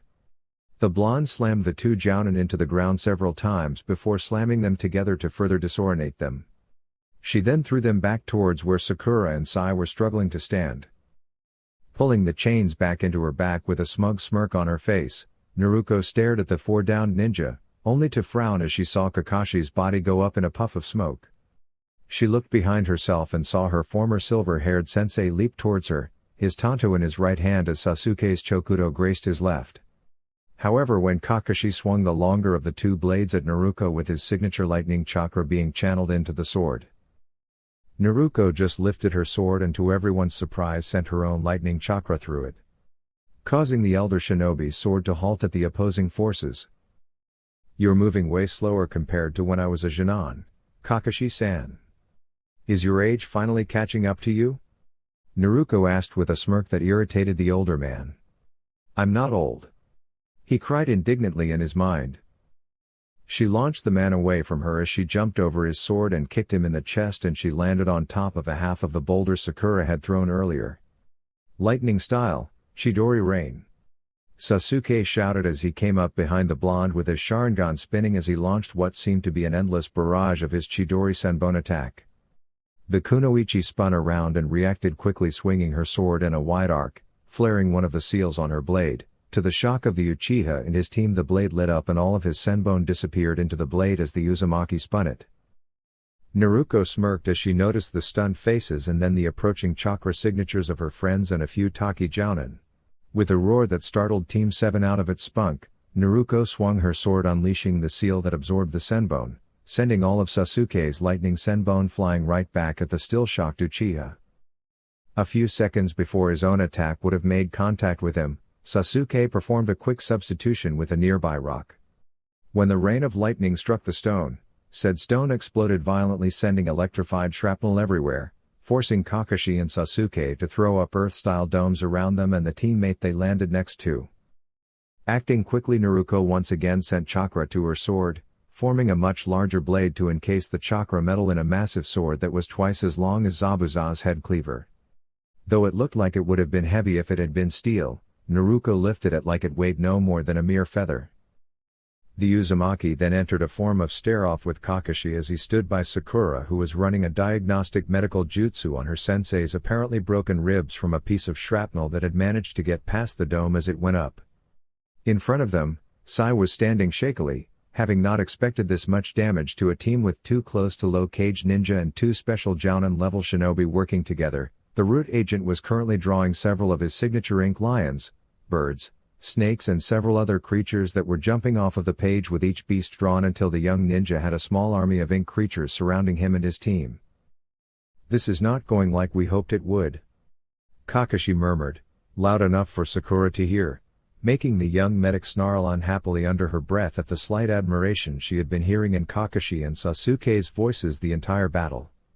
Though she wisely didn't say anything in the presence of her silver-haired sensei that had made it clear in the past that he wouldn't allow any bad talk of Naruko in his presence, same going for Sasuke. "Where is Sasuke?" the tired and beat-up jounin asked as he looked around for what he believed to be the most powerful member of the team. He hadn't seen him since the young Uchiha had dived in front of Sai to throw up the defense.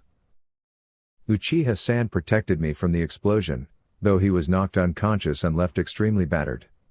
I left an ink clone with him in case she tries to go after him," Sai replied from where he stood without looking at his team leader. "I'm sorry Kakashi-senpai, I can't keep this jutsu going for long and so far none of my attacks have even gotten close to her." "That and she doesn't even seem winded from our fight so far," Sakura said with a glare in the Uzumaki's direction, said woman not even caring in the slightest. "She is an Uzumaki, they never tire out like the rest of us mere mortals," Kakashi said, quoting an Uzumaki member he had met in the Land of Demons several years ago as he stood up, the glaring pink cat having finished healing his ribs.